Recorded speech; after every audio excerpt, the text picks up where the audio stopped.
Pada video kali ini kita akan membahas tentang pengertian komputer, arsitektur dan organisasi PC atau komputer, prinsip dan cara kerja komputer, struktur dan fungsi komputer, evolusi komputer. Kita awali dengan pengertian komputer. Apa komputer itu? Kata komputer berasal dari bahasa Latin, yaitu computare, yang artinya menghitung. Dalam bahasa Inggris disebut to compute.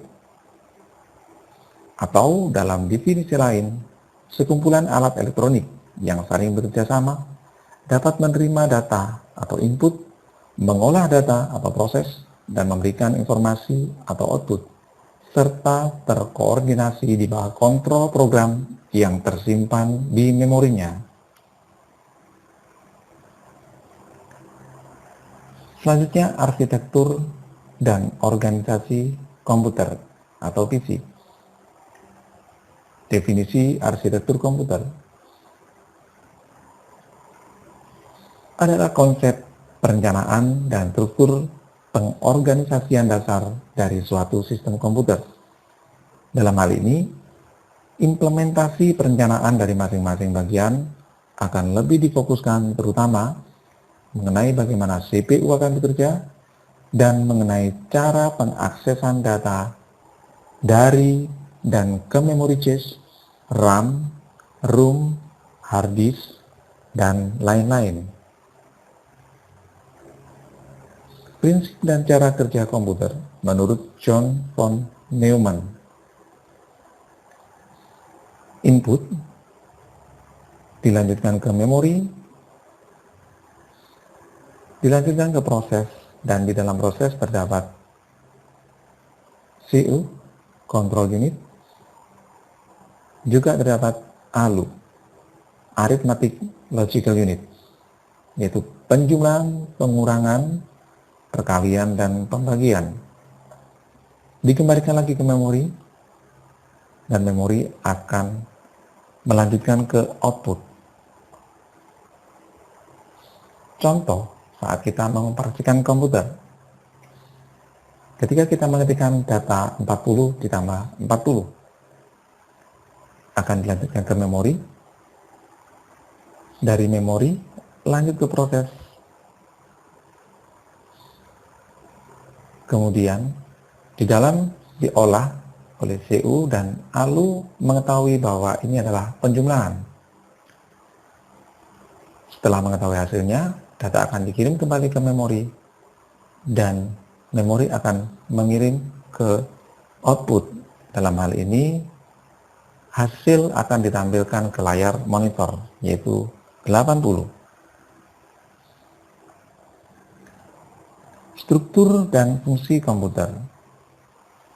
Secara garis besar, tadi sudah kita bahas, dan saat ini kita akan menambah informasi tentang input device. Input device adalah perangkat keras yang berfungsi sebagai alat untuk memasukkan data atau perintah ke dalam komputer. Contoh, keyboard, barcode scanner, mouse, mikrofon, webcam, atau mungkin ada alat lagi atau perangkat lagi yang lain.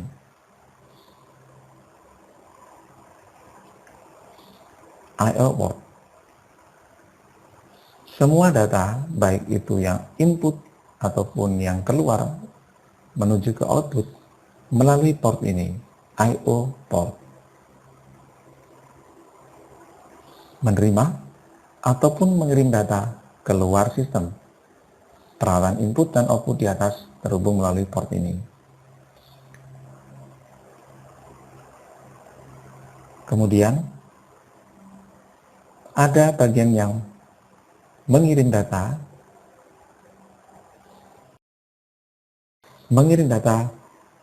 ke tujuan yang tepat, dan ada control bus. Baik, kita akan bahas satu persatu, mulai dari data bus.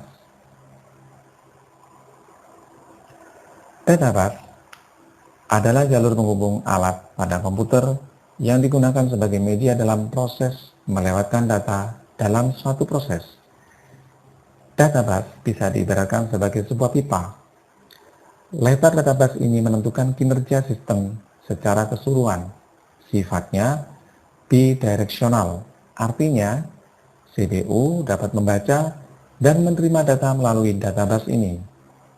Data bus biasanya terdiri atas 8, 16, 32, atau 64 jalur paralel.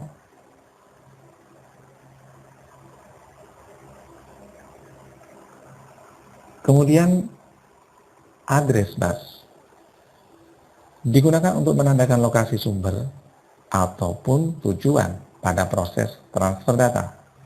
Pada jalur ini, CPU akan mengirimkan alamat memori yang akan ditulis ataupun dibaca. Pada kehidupan normal, kita biasanya sudah mengenal surat menyurat.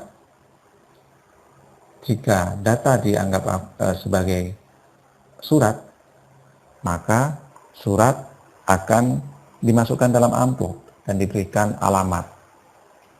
Kurang lebih sama dengan address bus tugasnya.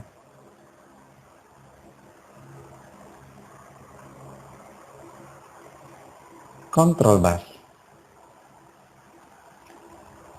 Control bus digunakan untuk mensinkronkan proses penerimaan dan pengiriman data, untuk mengatur memori atau port agar siap ditulis atau dibaca.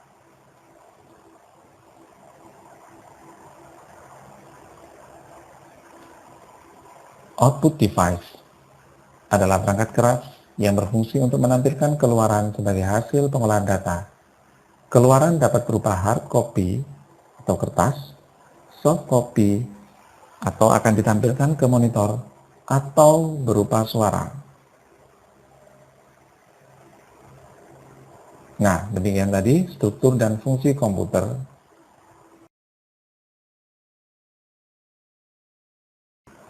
Selanjutnya, evolusi komputer. Komputer generasi pertama, 1941, dengan ciri-ciri penggunaan vacuum tube dan instruksi menggunakan bahasa mesin. 2. ENIAC, Electronic Numerical Integrator and Computer, dengan tabung sebanyak 18.000 dan berat 30 ton.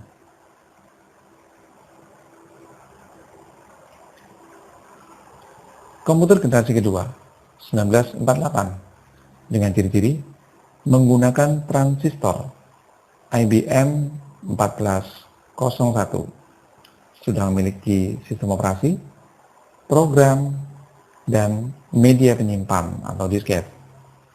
Munculnya bahasa pemrograman COBOL, Common Business Oriented Language, dan Fortran, sehingga bermunculan software house, programmer, analis untuk memanfaatkan bahasa pemrograman pada skala industri.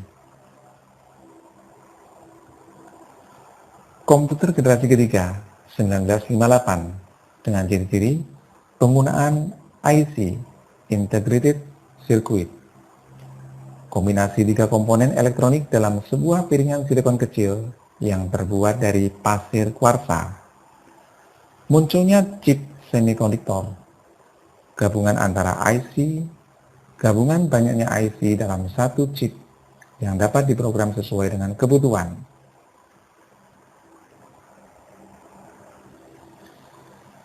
Komputer generasi keempat, 1980, dengan ciri-ciri sudah menggunakan Large Scale Integration atau LSI, dapat memuat ratusan komponen dalam sebuah chip. Yang kedua, Very Large Scale Integration, VLSI, memuat ribuan komponen dalam sebuah chip. Yang ketiga, Microprocessor, penggabungan seluruh komponen komputer, CPU, memori, kendali I/O, dan diprogram sesuai dengan kebutuhan. Dan terakhir, munculnya PC atau personal komputer, sebagaimana yang tampak di layar. Komputer generasi kelima, ciri-ciri sudah tidak berorientasi pada kecepatan ataupun ukuran fisik, namun lebih menonjolkan performance, artificial intelligence. Ciri-ciri yang kedua yaitu pattern recognition dan bioinformatik. Sebagai penutup dari materi kita hari ini, yaitu, tahukah kamu, komputer tidak memahami gambar, teks, dan video, karena komputer hanya memahami format 1 dan 0 yang disebut binary language. Komputer akan mengkonversi gambar, video, dan teks dalam format 1 dan 0 untuk memahaminya. Demikian video pembelajaran kali ini. Semoga bermanfaat dan sampai ketemu lagi di video berikutnya.